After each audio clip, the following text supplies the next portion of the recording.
That's golf, bro. 3 shots, 4 par, I just do 2. 1 putt, par 4, birdie, woohoo. New driver, info, replace, M2, par 5, fairway, what you fin do? Think I'll try to get on into, start right, good line, good view, it drew. It's like 1:30 in the morning, and we're headed 550 miles, approximately, to the Pine Barrens. Shooter McGavin, 2 thumbs that's up high and 2 fingers pointed at you, pew pew. Fairway to green, conk off that I'm playing. Sometimes these par 3 green look like an island, I play saying to keep it. 206, and we're just gonna continue the Eastern Michigan trend here. So Is this what, number 6? I think 6. yeah, I really should have written down the names. So we've got I think it's 6. Ty. Oh, Jake McNulty. That's Could be going seven. back. That's going Could be back. So 7. Jake McNulty, Cam. Beau, Ty, Cam, Michael Blair, Andy Walker. Oh, I feel We're like missing one we're player. missing somebody. I know it. I know we are. Oh, I feel so Not bad. Cougar, right?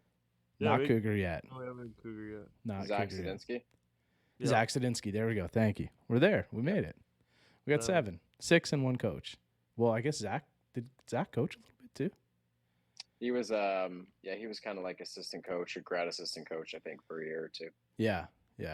Zach was great, man. He was cool. What a yeah. It's just like we've gotten so many. I think because it had a good chunk of Canadians in our area too, where I am right now. So that's kind of what sort of bred that or spread that for us. I know Zach Mason's this area, and Coug is in this area too. I think he just won the TPT title, Toronto Players Tour title. So congrats. He did. I'm pretty sure he kind of blew that out too. So congrats to him. Beau Breault. Bro is fine too. Okay. Bro.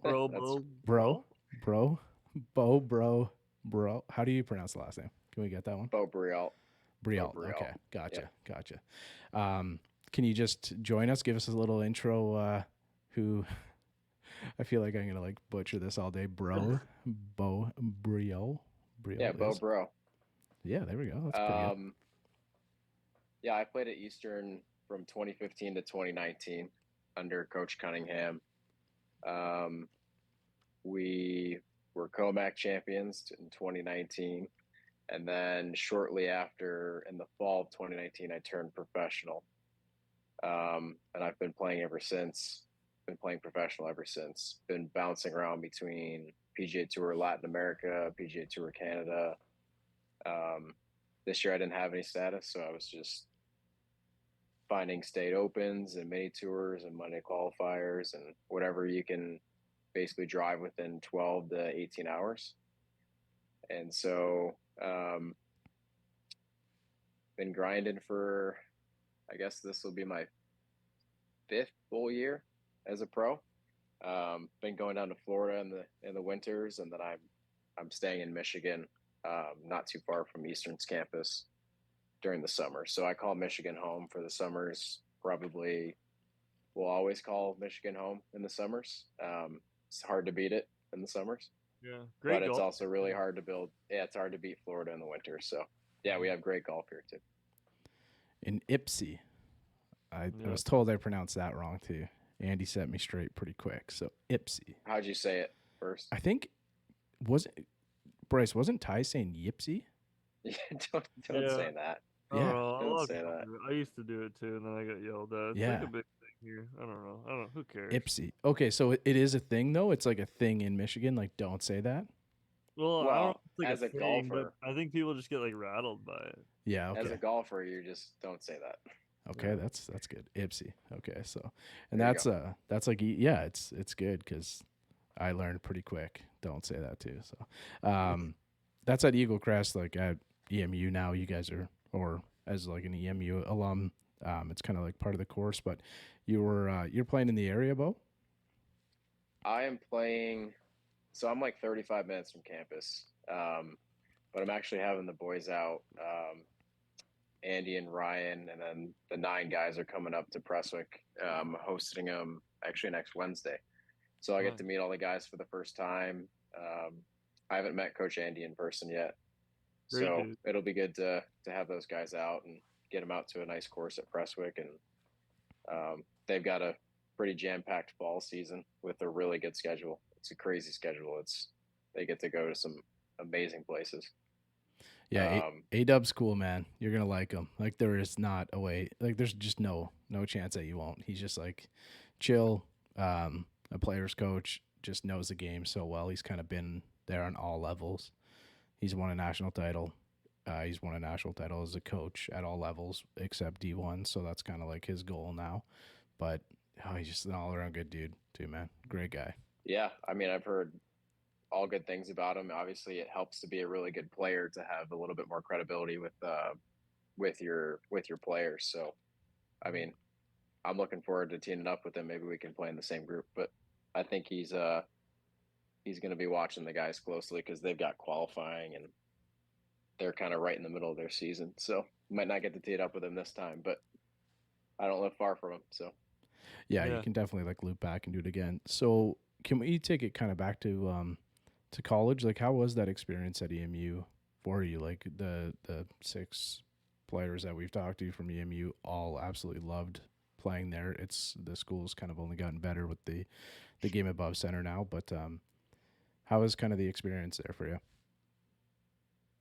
it was all that I needed and wanted. I really didn't have many offers coming out of college. I had a couple smaller Division II schools, and actually was just talking to one of I teach a couple of the younger kids in this area, and I kind of try and mentor them and get them into the college recruiting process. And there was this kid I was talking to today, and he's in that whole, he's going to be a senior, and he's kind of wondering how he should approach the whole recruiting process. And I told him, I said, I was the late bloomer.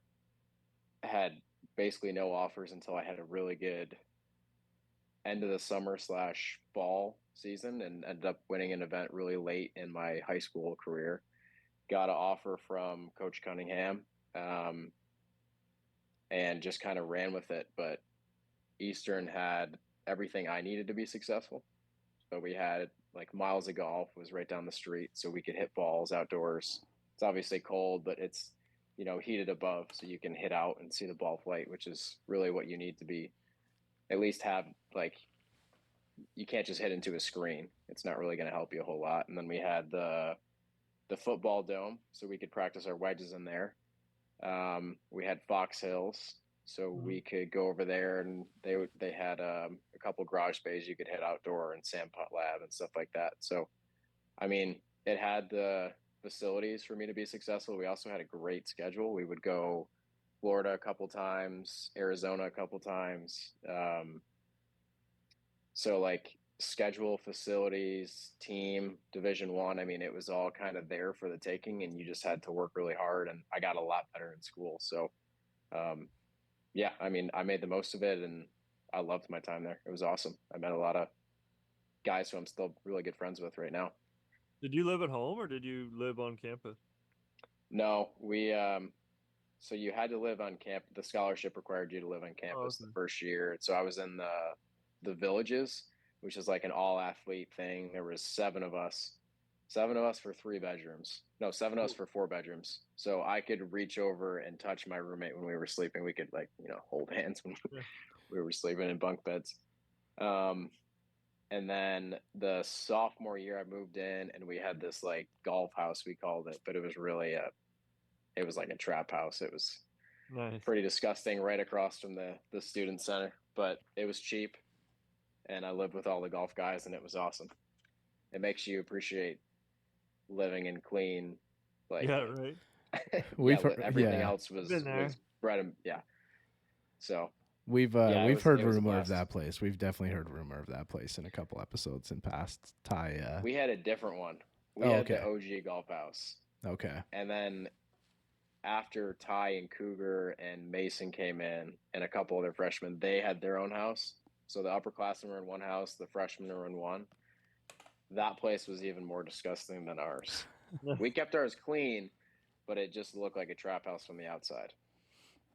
That's fair.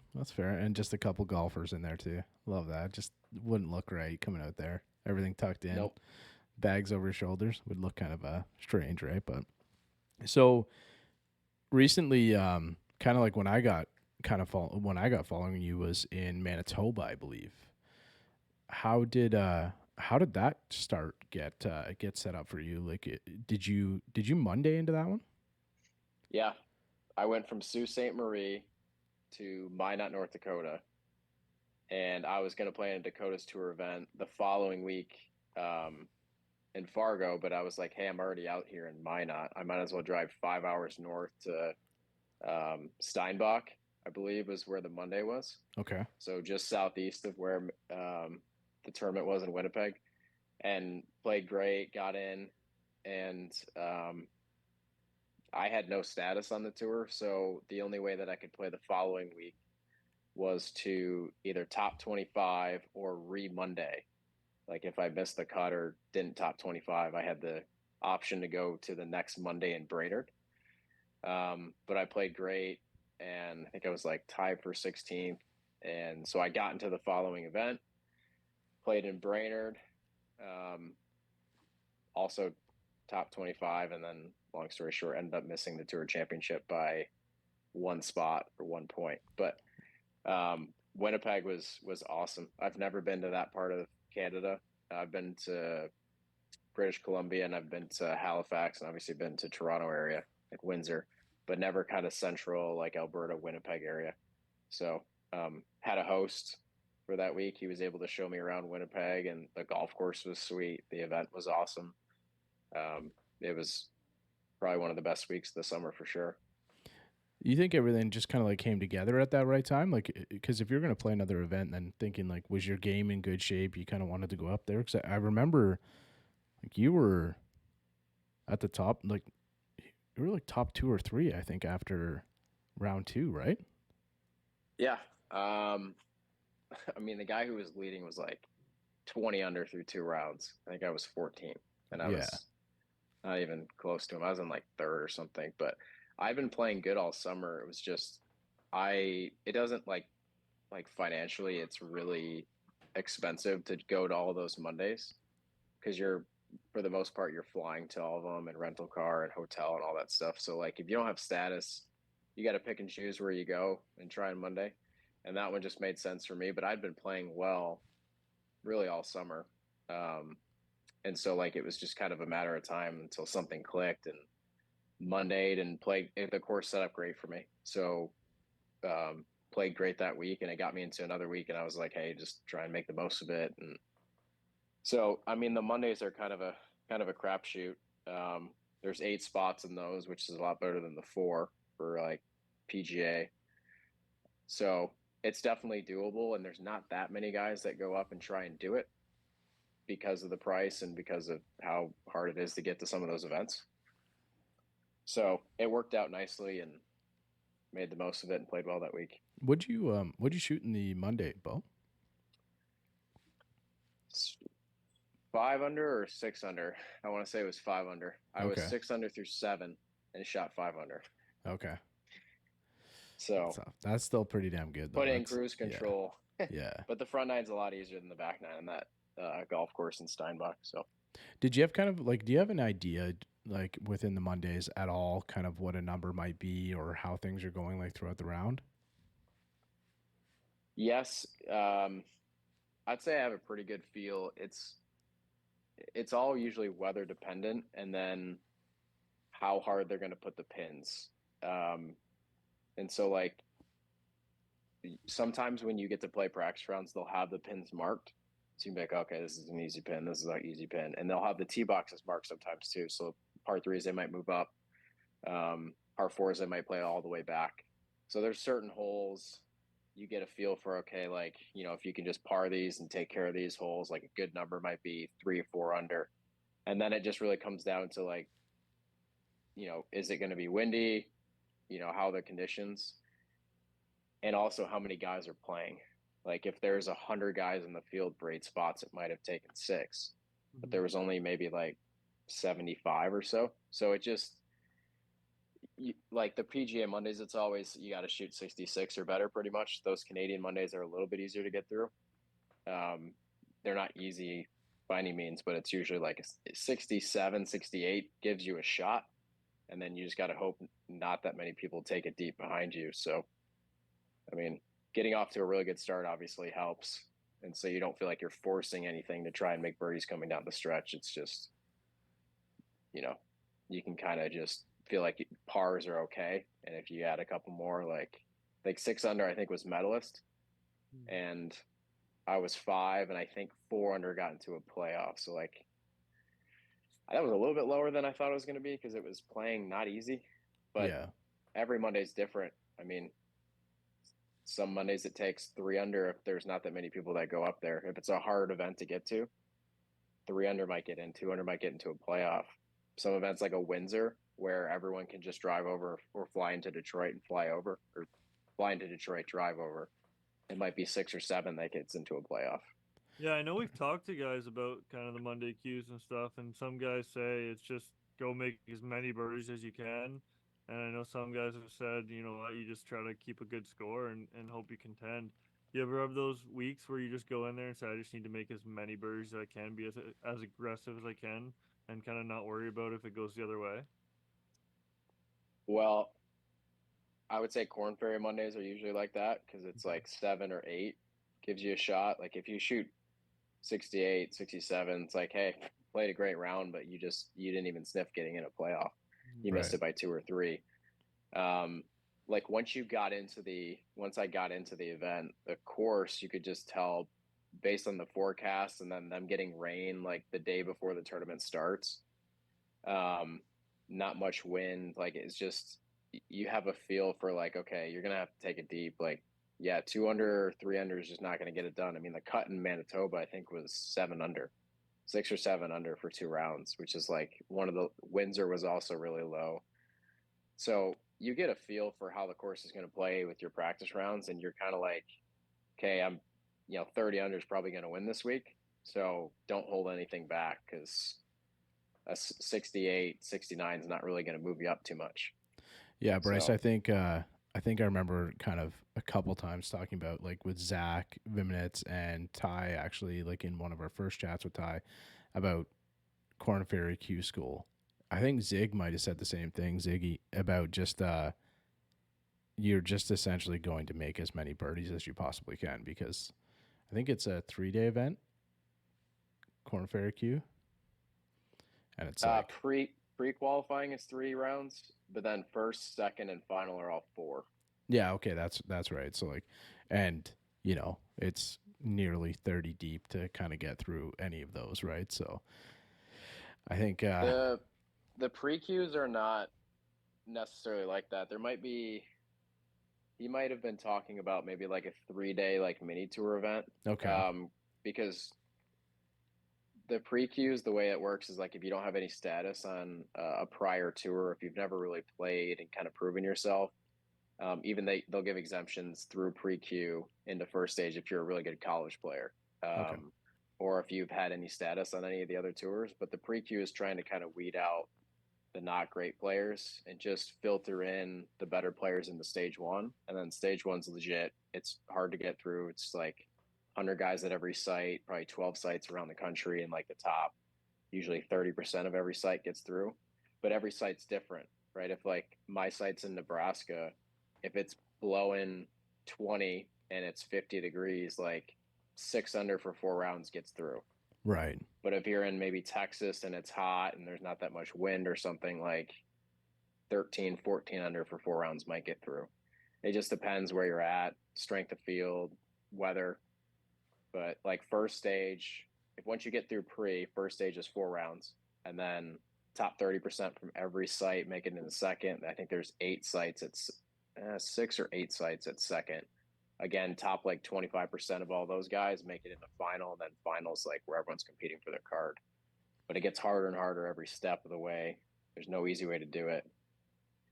It's just you got to play well at Q school, and you could be playing well.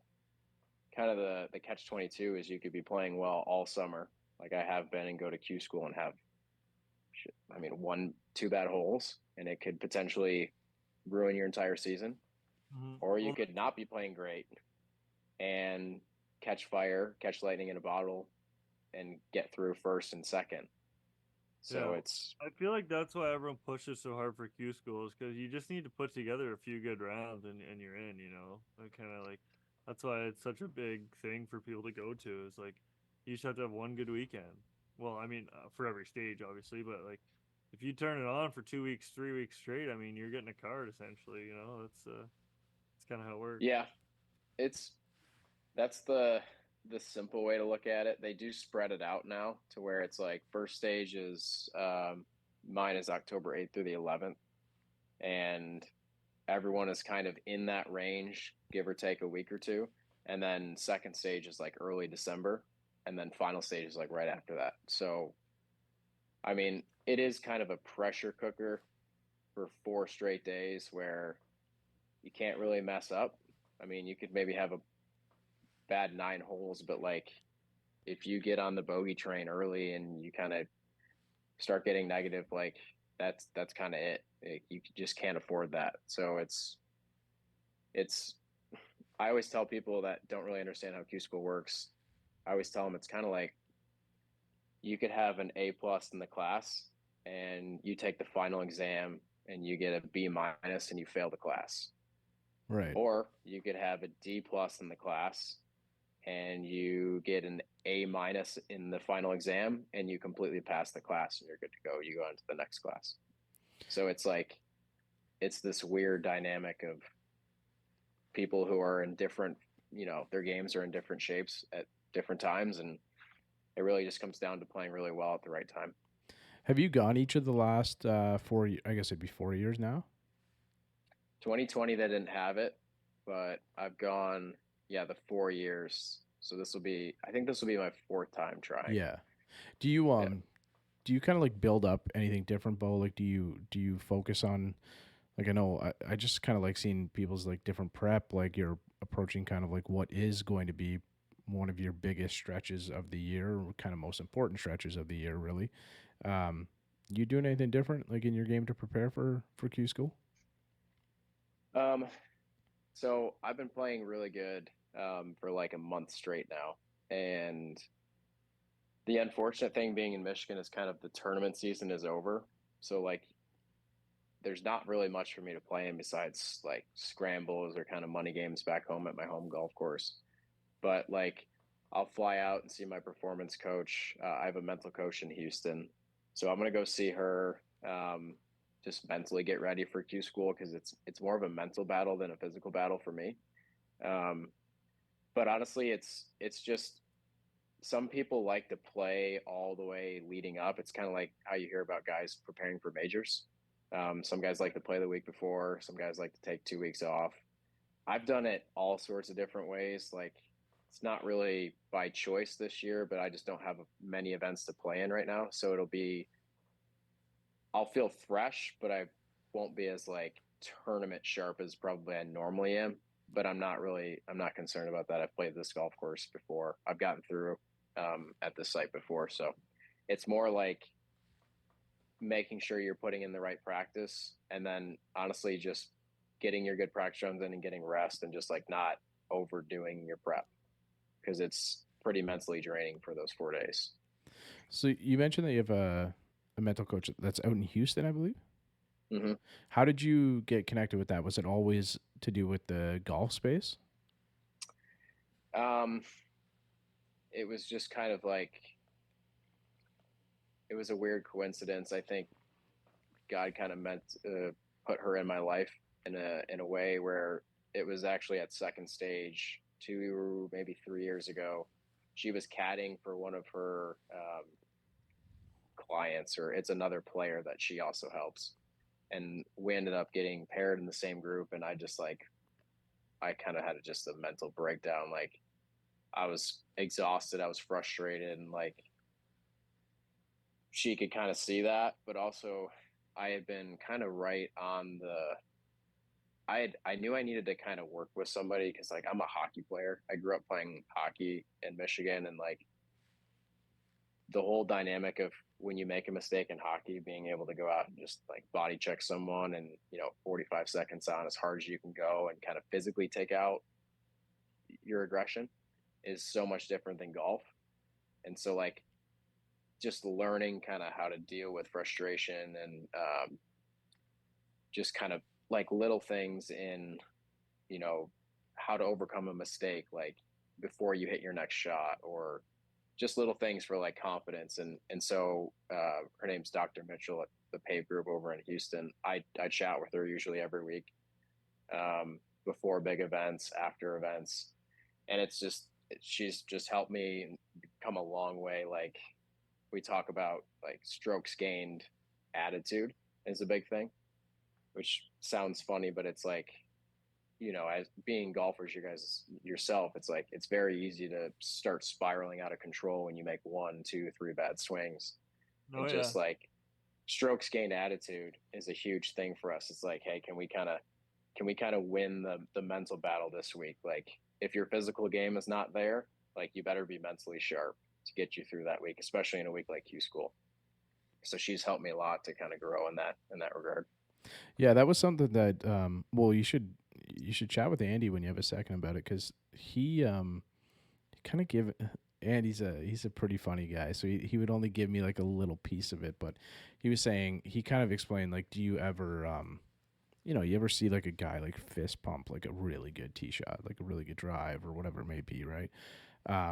Maybe the odd like putt here and there, but we do see people like slam a club or get pissed off or whatever it is if you hit a bad tee shot. So he explained it as like a bank essentially, right? So like we're always taking like these negative withdrawals from our golf bank, and we're not really putting like positive withdrawals back in.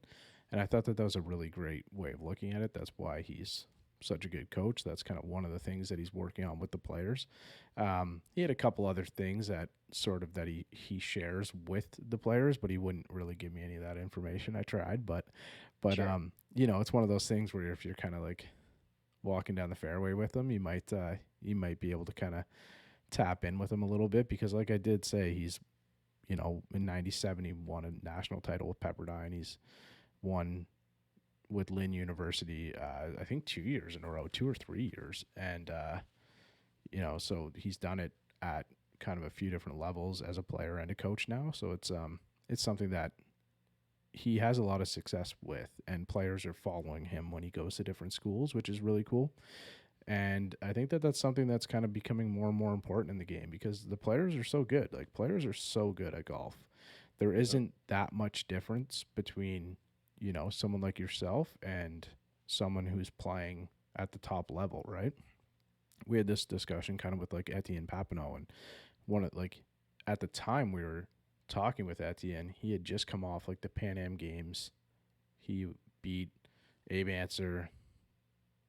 I think he beat Nyman too. Did he not, Bryce? Yeah, it was, yeah. Yeah, and like Sebastian Munoz and a couple other guys. So like the difference from top to bottom skill level isn't all that much, but there's a reason why, some of those guys can do it week in, week out, right? And Sure. it's kind of probably upstairs, really, to have that confidence, to have like the focus, whatever it is, to be able to do that week in, week out and get to that sort of top level, right? So I always find it sort of fascinating that that's become such a regular approach for golfers, and I think it's a good thing. I think it's probably a good thing in life, let alone on the golf course, because it can be an absolutely frustrating sport for sure, right? So it can. It is, and it's like You're by yourself too, right? Like it's kind of there's no. That's what I was gonna say. Is like there's no team. I mean, there is a team aspect to it as far as like your coaches and stuff, but when you're out there, it's you and you're alone. Like anything that you do wrong is on you. You can't blame anyone else, and so I mean, it's I think having like a mental coach is something that's gaining popularity. I think it's also like teams with the budget, like higher end D1 teams are starting to realize like that's making the difference at the top level. Like all these guys, like you said, are so good physically. They're all so good. They can hit the ball far. Their wedges are good. They're good putters. And it's like, what's going to separate them when they are in, the hunt in the national championship, or going in regionals, or some of the biggest events, or these Monday qualifiers, or Corn Ferry Q School. It's like, it really comes down to just like being mentally prepared and just like kind of just rolling with the punches and being super mentally tough when golf smacks you in the face. Now, I kind of want to ask you about like with being 1 point off of getting into kind of the tour championship, I guess, like at Osprey Valley there. So like being 1 point off that, only playing a couple events, does that sort of change your mindset for next year if you're not playing Corn Ferry Tour, if you're playing PGA Tour Americas, or if you don't have status or whatever it is? Does it kind of like change your mindset on how many Mondays you want to get to, how many events you want to play to, knowing that you were kind of that close?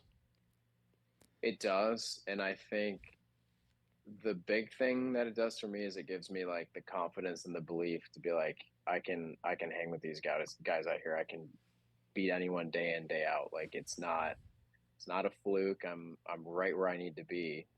And like before some of these events, you just kind of are waiting. It's sort of the chicken or the egg, and it's like which is going to come first? Like you playing well in a big event, or you believing that you can play well in a big event. Right. And until you do it, sometimes it just takes that one event to be like, okay, like I can do it now. I just proved it to myself.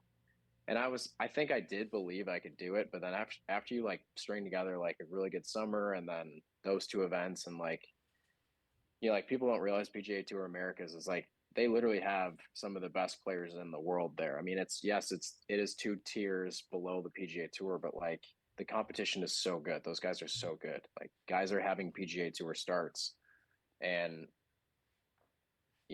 after you compete against them and you're playing against some of the guys who are top of the points list all year, you're like, these guys are obviously very good, but like I'm just as good as them. Yeah. So the belief and the confidence that comes with that, like that's what I'm going to take away. I do think like doing maybe a few more Mondays makes sense, but again, it's like you can't just chase Mondays. It also is a big thing to kind of, for me, it's hard. It's very hard to get into a rhythm or a groove if you're just chasing Mondays, because you're playing one practice round, then you're playing one Monday, and you could play great. You could shoot 68 and not get through, and you're like, okay, well now what? Now I got to fly here and do a practice round. It's like it's very hard to get in a rhythm. So I love playing like 3 or 4 round tournaments. And so you've got to mix those in with your Mondays to just kind of balance it out. You can't just play Mondays. There's no way you're going to be able to like, you know, you can't develop as a player just playing 1 round events and trying to shoot as low as you can. That's just not even healthy. Yeah, just to tack on to your point too about like PGA America's players being good, it almost goes like kind of hand in hand with the argument that people think the AHL is almost better hockey than the NHL because it's just all those guys trying to get to the NHL, Yeah. and all the NHL guys are already there already, and I mean, they're good, they're skilled, they're great, but they're not going to be working hard like the AHL guys trying to get to the NHL. So it's kind of, I think it kind of goes hand in hand with that. I mean, you got millions and millions of golfers trying to get to that next level, and they're going to give it what they got and give it their best shot. So I mean, it's good golf to watch. Yeah. I think if you hear like any interviews from, I think Sahith even said, um, he was talking about the guys on like the Corn Ferry and PGA Americas, and like looking back, he had teammates. So the guy had a teammate, I think, at Pepperdine actually, and he was saying like, he was rooting for him to like win this event, and he like just sent a message out to him, like, hey, just so you know, like you are good enough, you can like go prove it, you belong out here. But he was just like, all those guys on the PGA Tour know the guys on the Corn Ferry are good enough to play. They just got to play well at the right time to make it up there, and then like they're going to show their stuff once they get on the big stage. And like you were saying earlier, Mac, is it's just not. It's a very fine line between like the guys who I'm playing against day in day out and like the guys on the top tour. Um, Visually, like looking from the outside in, you see them on TV. You'll never see us on TV on PGA Tour Americas, but like we're very close in skill level, and it's like it's a marginal difference between those guys and us. And Bryce, like it is true. It's like when you're not there, you're working so much harder to get there. And then, like you see some guys who like kind of went over to live and they haven't been playing as good. But they were playing really hard to keep their card on the PGA Tour. They go over to live and then they fall off a little bit. Well, Not even saying they're not JT, working right? hard, but Even JT right now, like it's like he's not playing the best, but he's still there because he's got status locked up till God knows when because he's won so many tournaments. But it's kind of the same thing, right? Like he's just having a bit of a downtime. But I feel like anyone on on the Americas tour could beat him in a match right now, kind of thing. You know, it's just the way guys are playing at the time. Yeah, and then well, JT also had last year he had the incentive to qualify into the Ryder Cup, so like he still had something to chase, like, Yep. and so like the top guys on the PGA Tour are still chasing something, whether it's FedEx Cup or whether Yeah, it's that's fair. Ryder Cup or uh, what am I blanking on? It's President's Cup. President's Cup, yeah. So there's always something to chase, but yeah, I mean, the guys are hungry. The guys are hungry Yeah. on the PGA Tour Americas, and they're I hungry guess on Corn Ferry Tour. I guess my mind goes to more of like, yeah, they're chasing something, but they're comfortable. You know, they're not losing Oh yeah, anytime soon. They're making money every Yeah. week, as long as they make yeah, it cut. The guys on the for American sure. Tour, they're grinding, going to God knows where to play Mondays, like you said, or play tournaments. Got to pay for their car, got to pay for their hotel, and it's such a bigger grind that I feel like the guys on the lower tours want to get out of. So it's like, you know, it's like, so that's just It's a lot my of money at the top.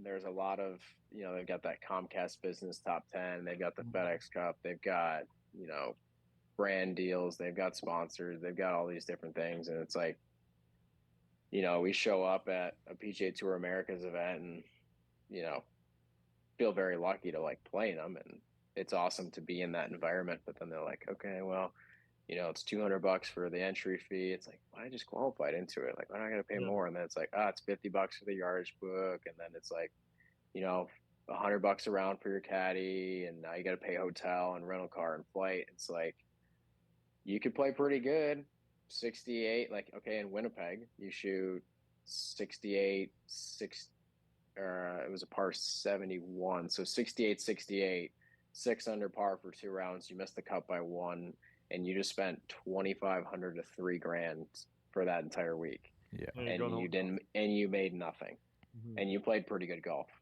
Yeah. So Crazy.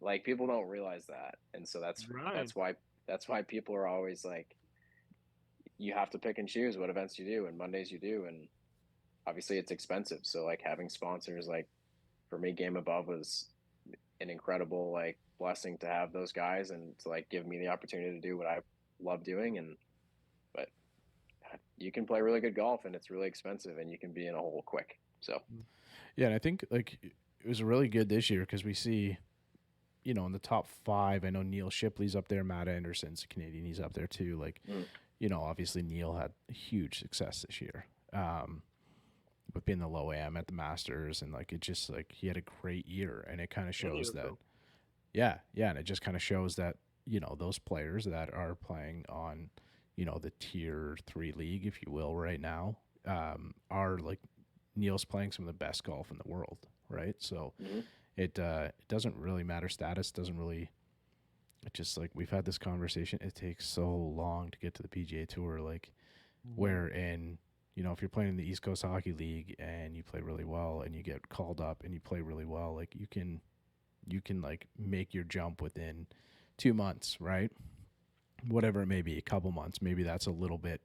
Maybe that analogy doesn't really work, but from the AHL to the NHL, it can happen in like a week if you're playing well, right? So the PGA Tour, you have to play well for 2 whole seasons to get through, 4 right? weeks. Yeah, like 104 weeks straight to pretty much to be able to get in, right? So it's the structure of golf is a little bit strange in that sense that it takes so long to be able to. You have to play that well for that long, and you know, hold off however many other thousands of players that are trying to kind of do the same, right? So that part's a little bit tricky. I don't really understand Bring why. the Challenge Tour format into the PGA. Yeah, we really like that. Where like you The can relegation kind of yeah. type, you know? Yeah, where you can kind the of crazy move up part is like the guys, so the top 80 guys on PGA Americas keep their card, but they only keep their card for the first 6 events next season. So they only keep the card for the Latin American swing. And so you could play great all year, whatever your top 80, and you play 6 events. Maybe you're sick for one and you get hurt or something like that, and you can only play in like 3 events and you don't play great. You're completely out of your card. Like you don't get the North American swing. And so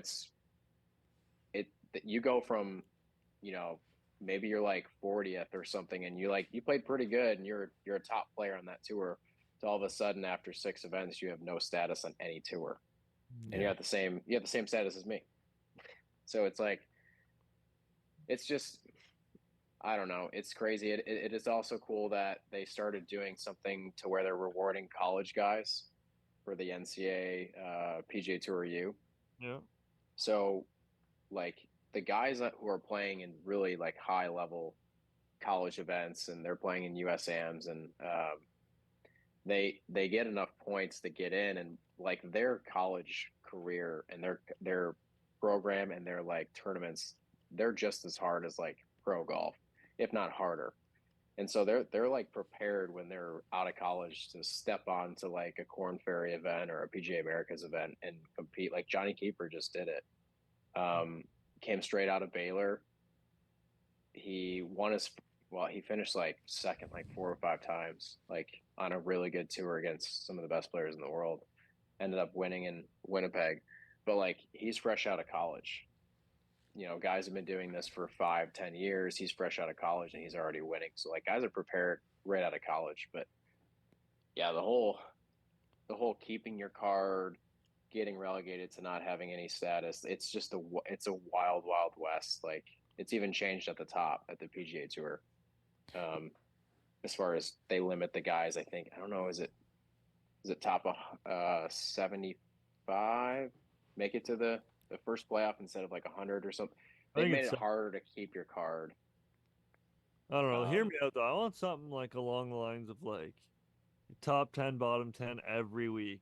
Top 10 in the Americas goes up to Corn Ferry, bottom 10 drops down. Top 10 in Corn Ferry goes up to PGA. Like in every tournament every week.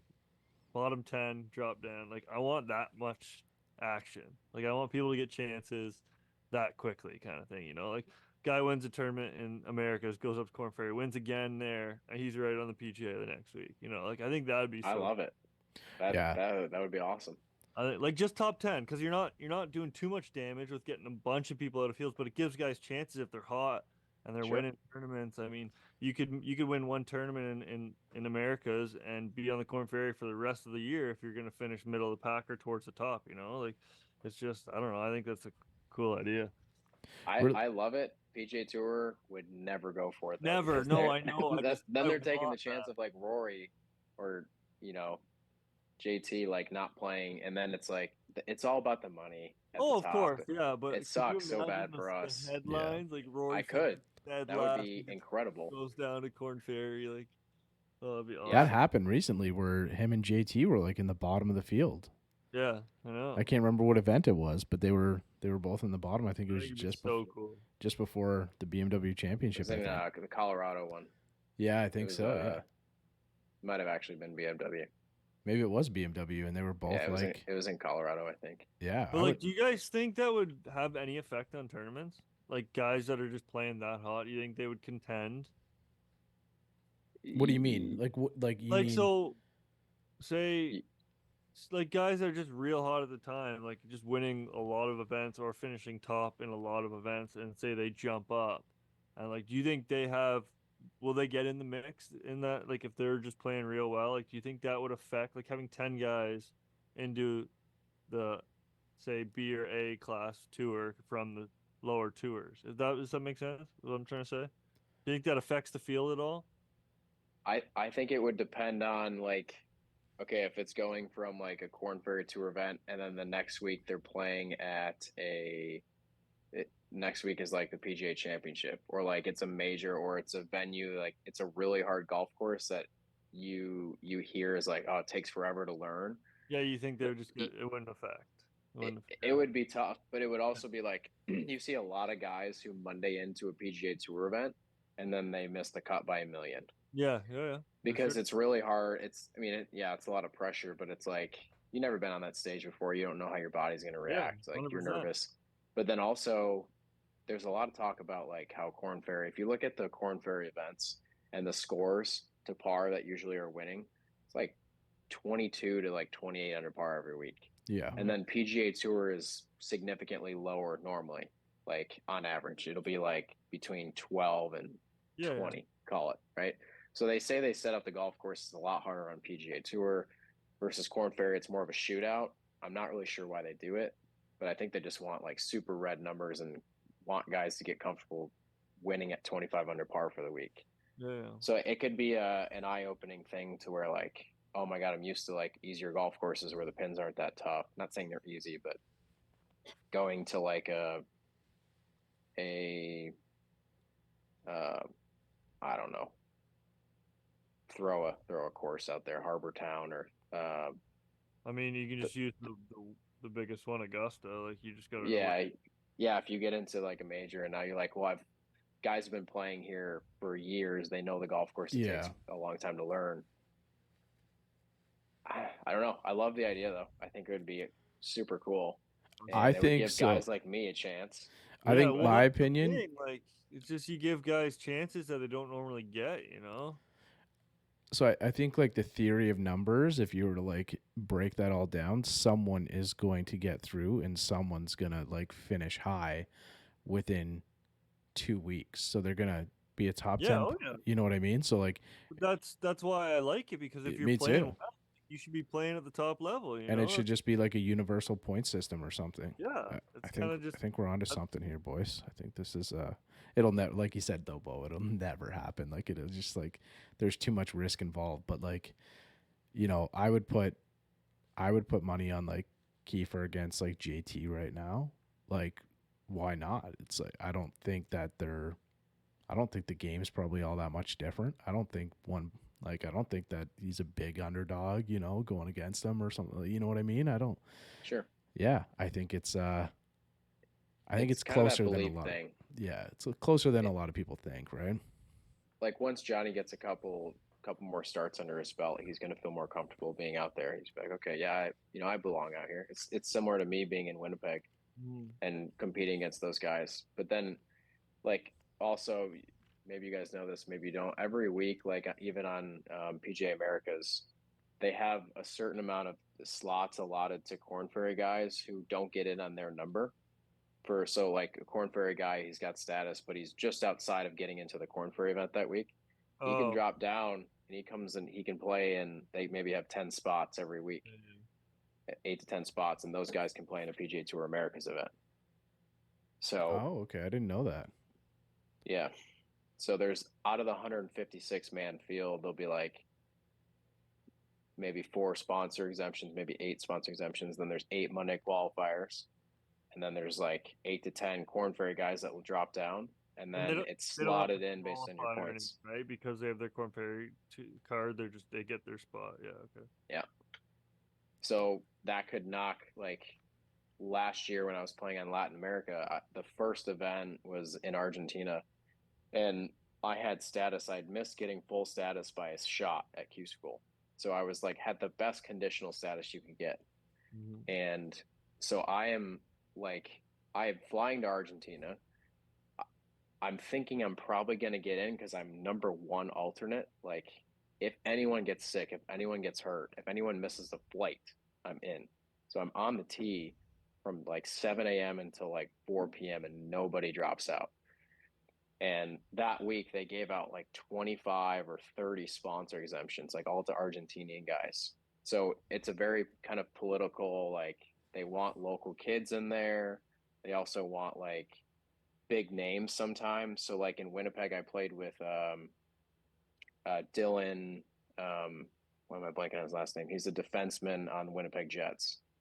Oh yeah, Dylan yeah. Sandberg. Yeah. Sandberg. Yeah.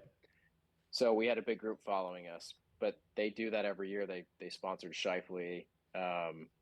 This year they gave a sponsor exemption to Dylan. So like they wanted people to come out and watch. But going back to Argentina, they gave a bunch of sponsor exemptions. The Argentinian guys, Corn Ferry had their slots. And so like I'm 1 out. I've got really good status without having full status, and I'm 1 out. It's like, okay, you know, all these guys are playing on sponsor exemptions. Like basically every single one of them is going to miss the cut, which they did. Yeah. And you're just sitting there like, I should be playing this week. I have a chance. Like, yeah, I actually can compete, and I'm not able to because there's a lot of politics. There's money involved. I get it, but you know, every week, any given week is what they say. It's like you just got to get into some of these events, and you never know what can happen. Well, it Yeah. goes right back to me saying top 10, worst 10 kind of thing. Like it's just Yeah. like you're not always putting the best talent on the course at all times. Like like No. there's guys out there that are playing better than other guys that are where they are for previous reasons, or like you said, politics, or what it may be. But I don't know. It'll always be like that, I think, unfortunately. I don't know. We're seeing some Yeah, it's- changes. Maybe there'll be some positive changes in the game. Who knows? But one of the sticking points, or the sticking point, is like money. It's like it's always going to be that way. It's getting worse now. I know you're right. It might be getting worse. But Beau, before we let you go, can we kind of chat a little bit just about like your upcoming schedule? I know you do some teaching there out of Michigan. Can you kind of just give us an idea about a little bit of that before we cut it off here? Yeah. Well, my students haven't been very happy with me because I haven't had that much availability. But I've been traveling a ton. I was gone pretty much all August and most of September, actually. But yeah, I teach at a local golf course called Majestic. It's in Heartland, Michigan, right by my house. And then also another place called Tap-Ins, which is kind of like a Miles of Golf, Carl's Golf Land, but it's got simulators and a bar and stuff. So I enjoy teaching when I'm not playing. But schedule coming up is playing a couple scrambles, just some money games, going out to see my coach, and just trying to stay sharp before our first stage of Q School. That's October 8th through the 11th. Hopefully play well there. And then on the second stage, that would be early December. So not going to look too far ahead, but next couple of weeks is going to be important for prep and just getting the game where I need it to be.